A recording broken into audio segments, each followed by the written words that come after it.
I just want to welcome everybody again. My name is David Chinnery. I work here at Cornell Cooperative Extension of Rensselaer County. It's my pleasure to welcome you here today. This is one of our Lunch in the Garden webinars, which we've been doing at, well, since the beginning of the pandemic, really for a year. And it's a real pleasure to have folks coming in and joining us for these free programs. These are on Wednesdays at noon. We haven't done one every Wednesday, but we're up to 20 some odd for the year. Well, since the whole pandemic began a year ago. And I have a couple program notes I should mention. Next week at noon on Wednesday, we're going to be talking about why garden with native plants. And we're going to have two of our master gardeners, Betsy Kaufman and Kathy Welling, and they're going to be presenting on that subject about native plants. Native plants are a huge topic, so hopefully we'll have a lot of folks join us for that. And again, that will be, what's next Wednesday? That April 14th, I think it is, at noon, and you're welcome to join us for that. This program, as well as all of our other webinars, are located on our YouTube channel after they're recorded. So a few days from now, this recording will join all of our other recordings for the Lunch in the Garden series on our YouTube channel. And if you go to YouTube, type in the search box, Cornell Cooperative Extension of Rensselaer County. It's a lot of words, but it will take you to our YouTube channel, and you'll find all of our webinars that have been recorded on there for you to visit. We had one a few weeks ago on invasive plants and native plants, and it got over 1,000 views. So we certainly appreciate folks looking that up and going and watching the videos. Okay, and so today, I guess our format will be, if you could hold on to your questions for the most part, we're going to be taking the questions in the chat box, and Becky will answer those at the end of the program. Hopefully that will work for everybody. And what else do I need to say? I guess that's kind of it. Becky, why do you like, what got you into straw bale gardening? Well, thanks, David, for asking. Well, first I should say Becky is a master gardener with Cornell Cooperative Extension, and you started in 2016. 15? 16. Okay. Yeah. So she's done some really great programs for us, and this is the third or fourth time you've done straw bale gardening, I think. I've lost count, but yeah, it's either 3 or 4. and so why are you into straw bale gardening? Good question. It's something that really intrigued me, and I'll just explain that. The first time I saw it, I was at a restaurant in Rhode Island. I had just stopped in to get a pizza. And I came out of the restaurant and I looked off to the side of the building, and there were 2 straw bales with the most beautiful tomatoes, almost the most beautiful tomatoes I'd ever seen, growing out of them. So I went back in and asked the people working in the restaurant about them, and they said, oh yeah, we use those tomatoes for our sauces. And I thought, wow, that's really cool that you can just have this like little container kitchen garden right outside your restaurant and just grab the tomatoes when you want them. And then the second time I heard about it and this time in detail, was from a presentation similar to this that one of the master gardeners did back in 2015, I think it was. And that's when I first started straw bale gardening. Okay. So it's really kind of a lot of fun, and I've enjoyed learning about this technique. So I'm glad to have you here today, and I appreciate you being here. So share with us the secrets and the joys of straw bales. All right. Well, thanks, everyone. Thanks for being with me and being with Cooperative Extension today, and particularly on this really beautiful day when I know we all want to be outside. So maybe this will inspire you to get out and give straw bale gardening a try.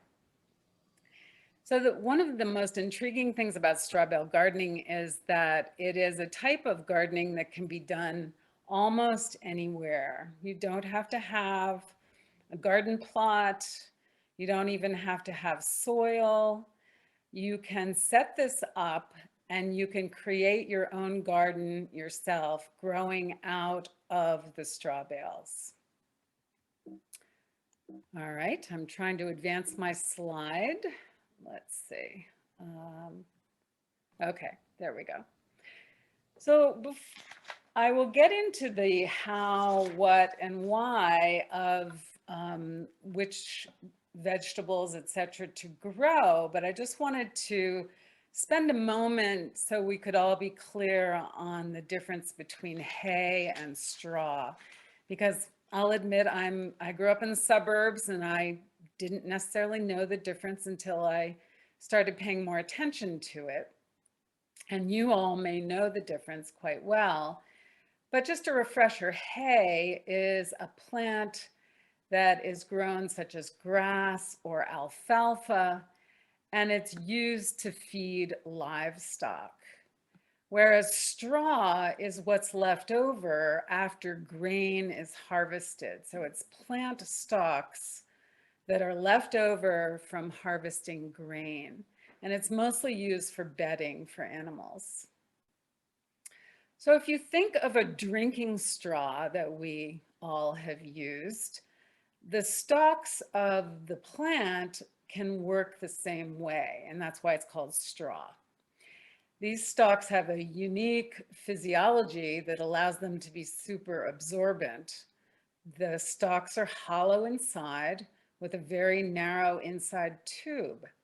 And when the end of the tube cylinder comes in contact with a droplet of water, there's a simple principle of physics called capillary action that causes the water droplet to climb up inside the narrow tube. And then once inside, the moisture is trapped due to another principle called adhesion, which is the force that holds one molecule to another. And this force does not allow the water to run back out of the cylinder. Thus, water must evaporate out of the cylinder to dissipate. And this gives straw an extraordinary water holding capacity. So when a bale of straw gets wet, the moisture seeps into the bale and helps to feed naturally occurring bacteria that are already present there. And once in contact with moisture, the bacteria grow and reproduce, eventually causing the straw to compost or decompose. So we're going to talk about how we can take advantage of that physical action with our gardening. And I'm hoping, sorry, I'm trying to get my slides to advance. Here we go. So as I mentioned, straw bale gardening is a great method to try, especially if you don't have your own garden plot or if you want to be really creative with your gardening methods. So here's a photo in the upper left of a straw bale set up on someone's deck, up on a balcony. And then down in the lower right, a very large straw bale garden, which is probably at a school or a community center. And you can see on top of the straw bales in the lower right that they've placed a soaker hose there so that they don't have to bring watering cans and water all the bales each individually. They can have a steady supply of water. Much of what I learned from straw bale gardening was from this book by Joel Karsten. And I checked the library, the Upper Hudson Library System, and there are plenty of copies available to check out. So all the details of this method can be found from this book, and I highly recommend it if you really want to delve into straw bale gardening. So what is needed for a straw bale garden? First of all, as with any garden, you want a good location. You want someplace nearby that you can get out to and maintain. Straw bale gardens, being primarily used for vegetables, do require 6 or more hours of sunshine a day, So you need to take that into consideration. You also need a reliable water supply, being able to water regularly. You're going to need fertilizers, stakes, garden stakes of some kind, or a trellis if you want climbing vegetables or climbing flowers. And then you'll plant either seedlings or seeds in sterile soil. Then you're going to choose the number of straw bales that you're going to use. The more bales, the more you can grow.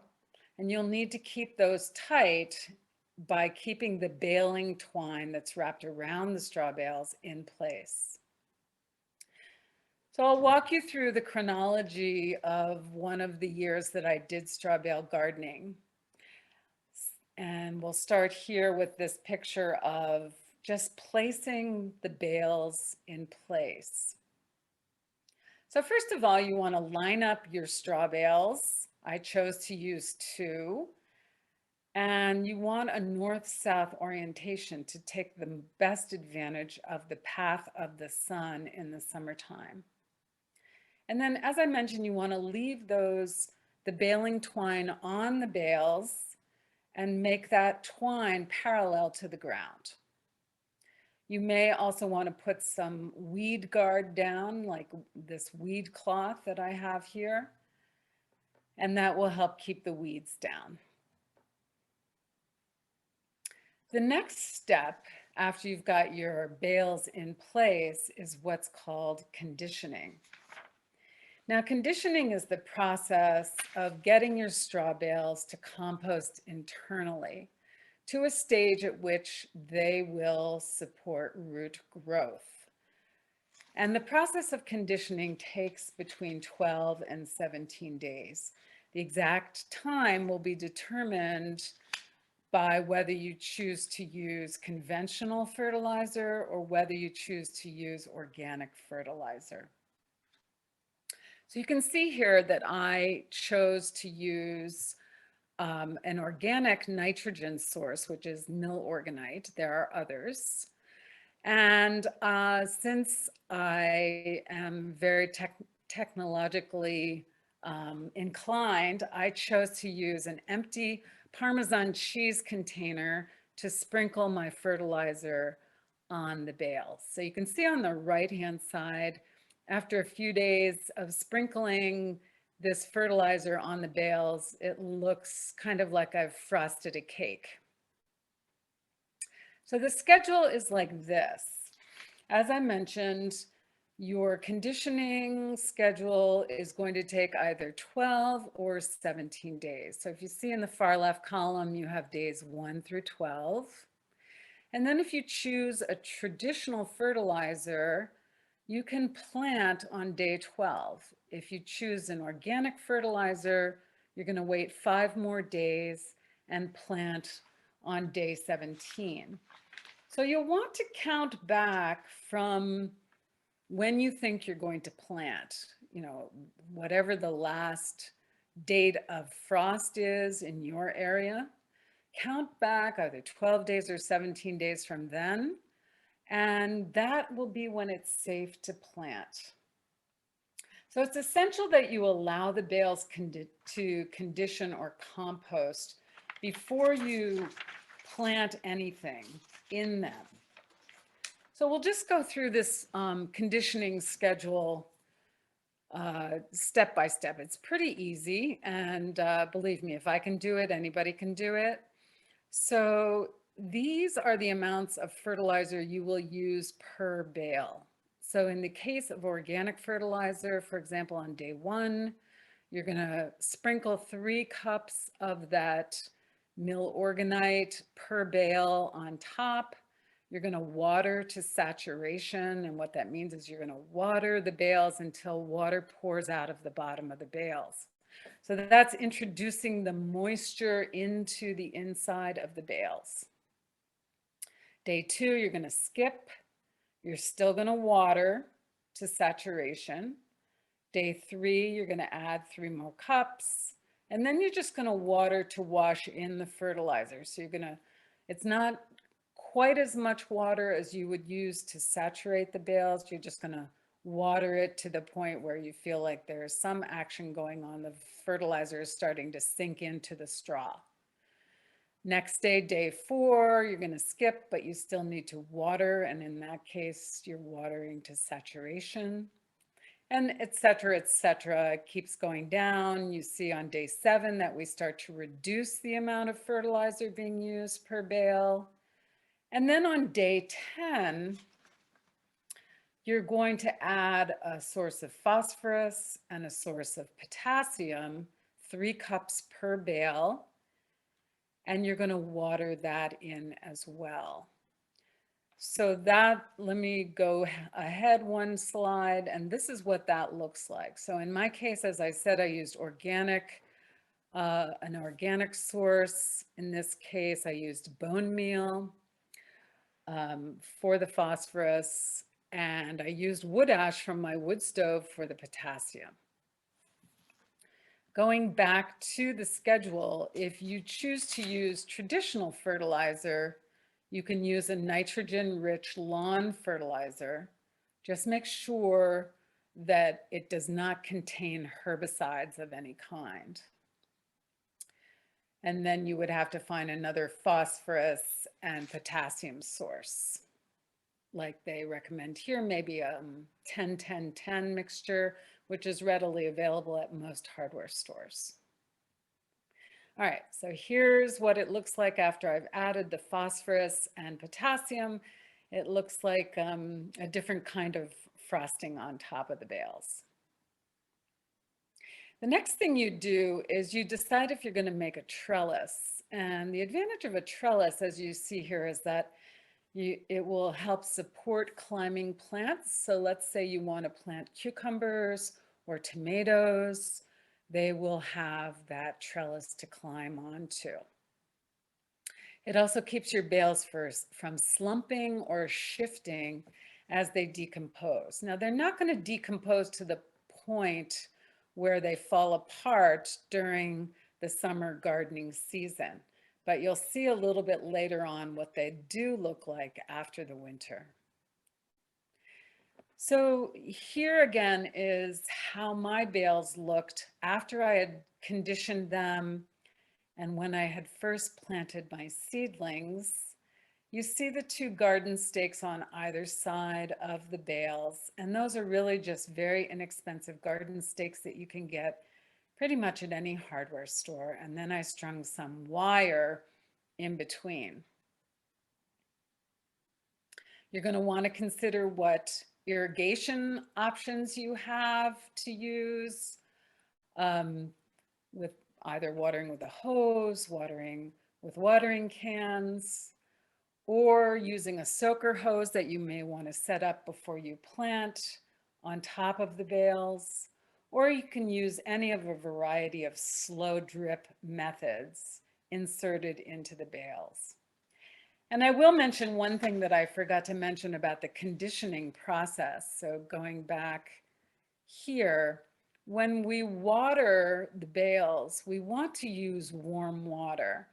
And what warm water does is that it helps that bacteria multiply more rapidly, and it helps more readily wash the fertilizer into the center of the bales. Now, like most people, I don't have a source of warm water outside. So I used watering cans, and I just put them out in the sun during the day, let them warm up. And then towards the late afternoon, I would condition my bales for the day using that warm water. But there were days that I had to go inside and get warm water out of the tap. Okay, so now comes the fun part. We've conditioned our bales and we can plant. So if you have seedlings that you've already grown or maybe you've purchased, you literally just take your trowel and make a hole and plant them in the top of the bale, or you can even plant them out of the side of the bale. If you want to try starting from seed, you would need to use a sterile soil, because if you take soil out of your garden and put it on top of the bales, you're going to be introducing organisms and potentially weeds into your bales, which you definitely don't want to have. So use a sterile seed starting mix and then sprinkle or your seeds into that mix to start your seeds. So here's a picture of my bales once I had fully planted them. I'm going to take you through this chronology starting on June 5th of 2016. And as you see, I've left that weed mat in place because I planted all of these vegetables, including melons, and I wanted the melons to be able to grow down onto the ground without, attracting any pests or without getting, weeds mixed in with the melon plants. So these are the plants that I planted in those 2 straw bales. I planted beans, basil, cherry tomatoes, marigolds, cilantro, cucumbers, nasturtiums, potatoes, melons, and zucchini. And the only thing that didn't do well were the potatoes. And the reason for that I determined was because you plant the potatoes deep inside the bales, but potatoes need sunlight. And as you'll see in the coming slides, these other plants got so big that they shaded out the potato plants. So I didn't get a potato harvest, but I did get everything else. Now, what you could do, as I say here, is you could plant flowers to attract pollinators if you want to help pollinate your plants. You could even have a 3rd straw bale that's just all flowers. So that's another thing to consider. So we started on, I think I said June 5th, and here we are on July 9th. And already we've got this much growth coming out of the bales. You can see the zucchini's gotten fairly large. The marigolds are up, the cucumbers, the tomatoes, the melons are starting to trellis down the side of the bales. Now I know you're going to say, I thought there weren't supposed to be any weeds in straw bale gardening. And it's true, there aren't weeds growing out of the bales themselves, but there are weeds growing up from the ground because they loved all that fertilizer that I soaked my straw bales with. So I just hadn't gotten around to pulling those weeds out yet. So here we are again on July 9th, the other side of the bale, showing that big growth in the zucchini plant. This is coming up to July 22nd now. The plants have gotten even larger. This is a side view. And then finally, I'm almost ready to harvest here. The cucumbers have grown up the trellis. The cherry tomatoes are growing up the trellis. You can see the nasturtiums, the marigolds are doing well. Everything really is doing very well here. And it's so fun to watch because you go out every day and you check on your plants and they just really grow quite dramatically. So you can get a lot of growth in this very short period of time, which was approximately 6 weeks. And there's the zucchini on July 22nd. And just a back view of what's going on the back side of the bales. Again, a lot going on there. And that's the full view from the front with the melons coming down. And I didn't I didn't take any photos beyond that in terms of, actual harvesting, but I was certainly able to harvest those zucchini then and the rest of the produce throughout the remainder of the coming weeks.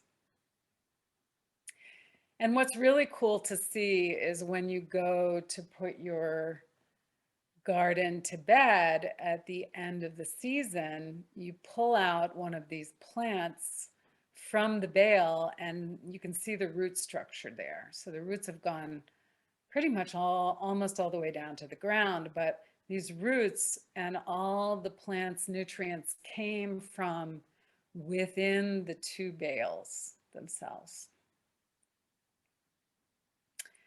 And then the following spring, after you've left your straw bales in place, you have this wonderful compost.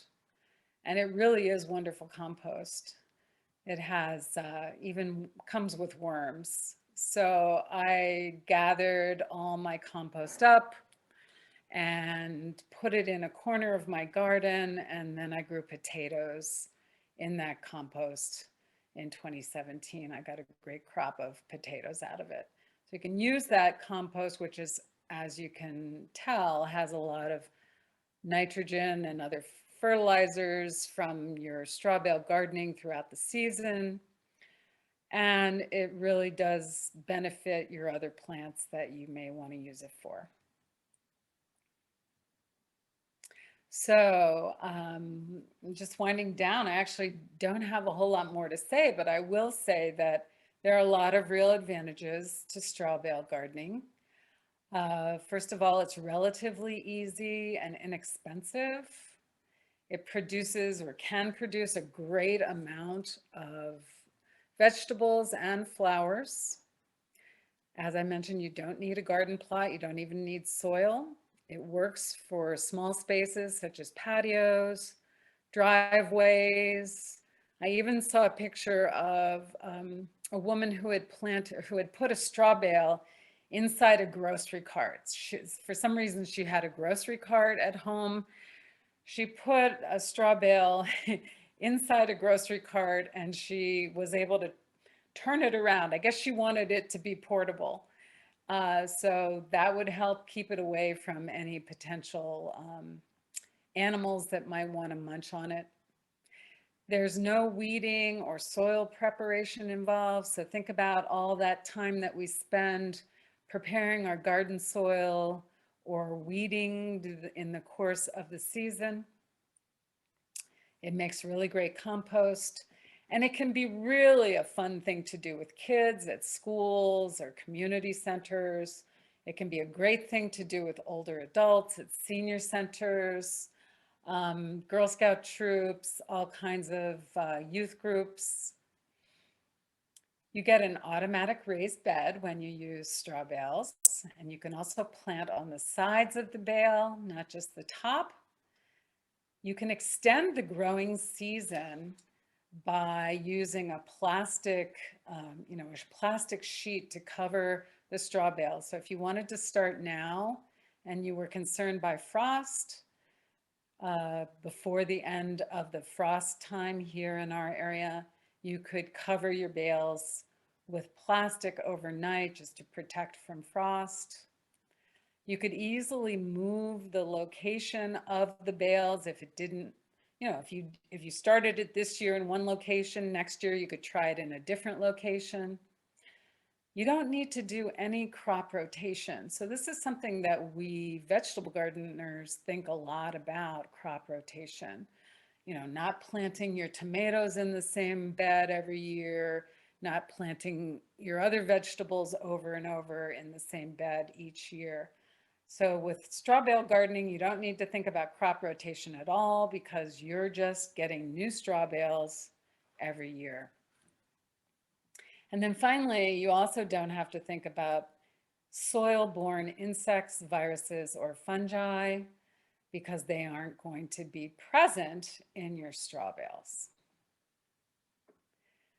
Some cons or considerations that you have to take into account.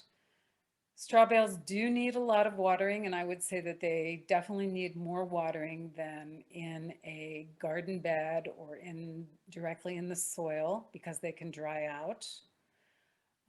Taller plants may shade shorter ones, like I mentioned. And they can be unsightly depending on your point of view. It's just entirely your point of view. But once those plants start growing, I mean, it's just so beautiful to see. I think you'll forget about what the straw looks like, but it's providing you with a lot of benefit. As I said, you need a sunny spot, a minimum of 6 hours a day. And then, of course, as with all gardens, at least all vegetable gardens, you have to keep them out of reach of varmints, any kind of rabbits and groundhogs and deer and all the other things that we have here that really like to eat our gardens. So those are definitely some considerations when thinking about deciding whether to have a straw bale garden. But you'd have to do that with whatever garden you have. So show me the money. What does all this cost? So we've heard from a couple of people that you can get straw bales for as inexpensively as $9 all the way up to maybe $12, depending on what, where you shop. Organite for organic fertilizer is around $14 a bag. I checked out the price yesterday. Bone meal around $9 a bag. And the wood ash is free. If you don't have a wood stove or a fireplace, just ask one of your neighbors. You're going to have to pay either for seeds or seedlings, unless you save them from your own plants from the year before. You may want to invest in garden posts for a trellis, but they're very inexpensive. And the water is whatever you pay for water, and sunshine is free. So once again, this book, Straw Bale Gardens, is available through the Upper Hudson Library library system. And there are lots of copies available. I checked yesterday. So happy gardening, everyone. And I'm happy to answer some questions. That was relatively short, but I hope you got the essential information there. That was really great, Becky. Thank you. Thank you. Let's see. I guess we can leave your slides up in case we want to go back. Okay. And check on anything. I know we have a couple questions. Okay. Okay, so let me open up the chat box. And there was a question early on. Let's see.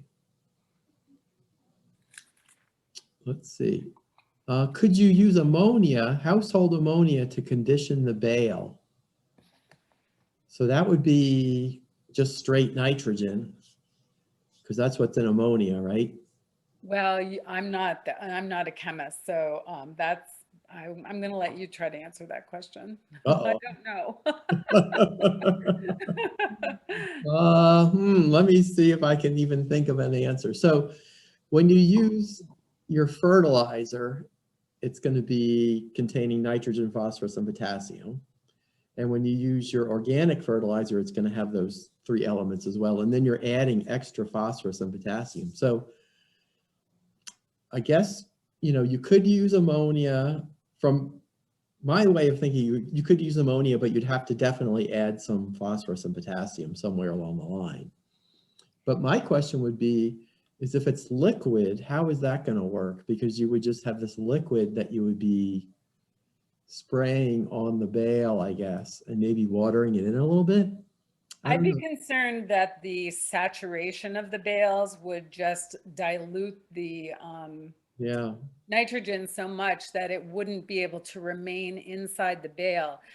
The conditioning, as you saw that layer on top of the bales, is intentional, so that over the course of those 12 to 17 days, it has a chance to really percolate into the bale and cook as a compost pile does. Yeah, it would be hard to get the ammonium to stay in there. I think you're absolutely right. That would be a concern to have it leach out too fast. Mm-hmm. Mm-hmm. So that would be my concern. I don't know if that's a good answer or not. I guess the question would be, we don't really know because we've never done it that way. Yeah, it is interesting. I mean, Joel Karsten, who wrote the book, I had a question at one point during my first year of Straw Bale Gardening, and I emailed him, and he emailed me right back. So it would be worth potentially asking that question before you get started. And he certainly has a lot of experience with it, but I think since he has, I'm not going to say he's the be all end all for straw bale gardening, but he does have a lot of experience with it. And I think he's experimented with it over the course of many years. So I just followed his method, and it worked very well. And he probably has a website, right? Probably does. I haven't looked for it, but you can look up Joel Karsten, Karsten, Straw Bale Gardens, and he probably does, yes. Yeah, yeah. That's probably a good plan. Yeah. Okay. So people are reporting that straw bales cost between $8 and $12. Here's another one that's kind of similar. Can composted chicken manure be used? He actually does not recommend using manure. And he's got a whole bunch of reasons for it. Primarily, I think it's because you just don't know at what stage well, you're talking about composted manure. He's saying that the nitrogen available through composted manure is not strong enough to do what you need to do to condition the bales. Okay. Let's see. I have two questions. First, I'm a bit confused about the type of fertilizer to use other than the choice of organic versus non-organic. Okay. I saw a 10-10-10 mix further down on the chart, but what should the proportions be for the fertilizer you use first? Also, at my local store, they sell those compacted bales of shredded straw. Will that work? Well, let me answer the second question first. The compacted bales of I can't even say it, shredded straw will not work primarily because they've been shredded. So remember we talked about, or I talked about those tubes that are available as a straw. Straw is a straw. So you'll see with some straw bales, you'll see that one side of the bale, or actually two sides of the bale, you can actually see those straws, you know, straight up and down. And that's the whole point of the straw bale in itself. You need the intact pieces of straw or stalks for that capillary action. You need to be able to get the moisture and the nutrients inside those individual straws. And that's what's going to hold on to the moisture. That's what's going to hold on to the nutrients. So you wouldn't be able to use shredded straw, no. Going back to, I'll see if I can go back and to that conditioning schedule, because it is, I can understand that it looks a little complicated, but it's fairly straightforward. So let me see if I can find it with all my other things here. I love all your pictures, by the way. Oh, thanks. The pictures are great, especially the zucchini. That was fantastic. Oh, good. All right, so let's go back to the conditioning schedule. And let's say we're choosing a traditional fertilizer, which is that second column there. And I'm hoping that I'm answering the question. So first you're going to use a nitrogen-rich lawn fertilizer. And I don't have a brand to recommend. And I haven't ever used one of these traditional lawn fertilizers, but you're going to look for a nitrogen-rich lawn fertilizer without herbicide. And that's where you're going to start here. So on day one, you would apply per bale a half a cup. So you'll take your Parmesan cheese container or whatever you want to use to sprinkle, and you'll sprinkle a half a cup per bale. And you can tell, I mean, that's a lot less than with the organic fertilizer, which is 3 cups per bale. And then you're just going to follow these instructions all the way down using that traditional fertilizer until you get to day 10. And on day 10, you're going to use 10-10-10, which is a traditional fertilizer that contains both potassium and phosphorus, and I guess nitrogen is the third 10. And you're going to use 1 cup per bale. And that's just one application on day 10. And then you're going to wait on day 11. And then on day 12, you can plant. So that's the traditional fertilizer application. So I'll wait. David, is there any follow-up question? I want to make sure that I've answered that question. Yeah, we could just leave it on that slide. The 10-10-10 is nitrogen, phosphorus, potassium. Okay. It was NPK. So the first number is the nitrogen. And that's, you know, that is a pretty general recommendation there, just using a lawn fertilizer or something high in nitrogen. There'll be a lot of different products like that out there. I almost wonder if they could just use 10-10-10 through the whole process. Well, the whole point in the beginning is to really soak those bales with nitrogen. Yeah, so maybe they want something higher. Yeah. Yeah, yeah, interesting. Let's see. Are you still doing straw bale gardening? Good question. I actually ended up building another raised bed in the location in my garden where those straw bales were. But now that I've turned 65, quite honestly, I'm starting to think about cutting back and reducing the size of my garden. So I may end up doing it again. I think I'm going to give this big garden one more year. And I may significantly reduce the size of my garden after that, in which case I would go back to straw bale gardening, because it's just, you get a big bang for your buck. And again, I don't have to worry about what the pH in my soil is. I don't have to weed. There's a lot of really good considerations. Let's see. Jonathan says urea and ammonium sulfate are typical early conditioners. You have to water in the granulars, they will leak. So I guess there's different ways, I guess when they talk about using the high nitrogen fertilizer, urea and ammonium sulfate would be ones that you could use. Okay. So that kind of fits into what we were talking about before. Yeah. So I think Jonathan was asking if we could use ammonia as a replacement for that high nitrogen. And yeah, I don't know. I guess I think I don't know enough about it, so I think let's ask Joel. Yeah, that sounds like a good idea. Let's see. Will info on slides be available? I didn't have enough time to copy the chart. Yes, David, do you want to tell everyone again how they're going to be able to find the recording, please? Right. You could go back and watch the recording on our YouTube channel. So if you go to YouTube and you type in Cornell Cooperative Extension of Rensselaer County, you can watch this over and over and pause it on the chart. And it'll be up in a couple days. So if I use organic fertilizer, I just find a pure nitrogen fertilizer until day 10. Until day 10. Yes. Yes. So you're just applying the pure nitrogen fertilizer, organic nitrogen fertilizer, if you're choosing to go the organic method, up until day 10. You follow this schedule, and this schedule is in his book, or Cornell Cooperative Extension may have some resources on the website where they could also provide this schedule. Or you can copy it off of the presentation here. Yep. Yeah.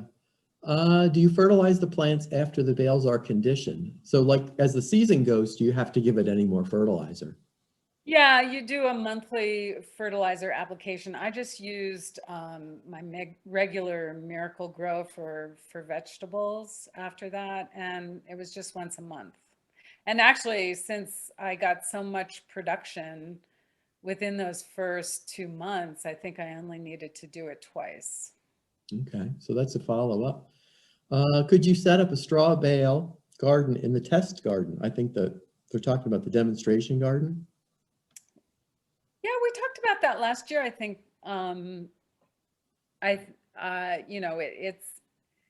it's certainly something we could do. I think the difficulty is not difficulty, but we would have to have a regular schedule of people going over there every day to water it, which is possible. Yeah. Yeah, the watering I think would be the tough part for that place, because we don't have somebody there every day. And you probably really want to keep an eye on this, especially if the weather gets really hot. Yeah. Yeah. I mean, it's not like you have to keep it out of the sun, but you definitely have to make sure it stays well watered. Yeah, it's sort of like container gardening in that sense, I guess. Yes. It is a container. Yeah, well, yeah, I guess it is a container. It looks like you can space plants very close together in the bale. How close would you space tomato plants? That's a good question. Let's see.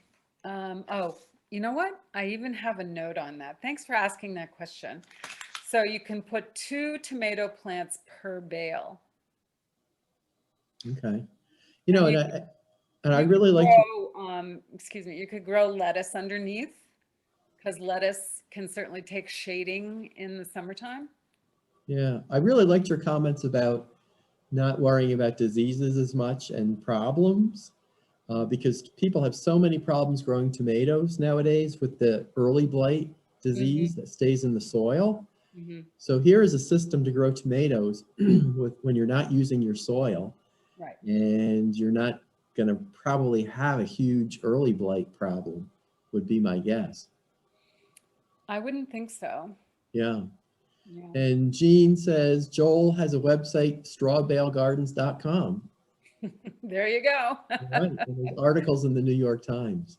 Yeah, I had a big article a few years ago in the New York Times, and I think for me, one of the biggest reasons I did this was just to try something different, and it ended up being so much fun. I just really enjoyed it a lot, and it's just amazing to see what will grow out of a straw bale. It's a really amazing once you actually do it.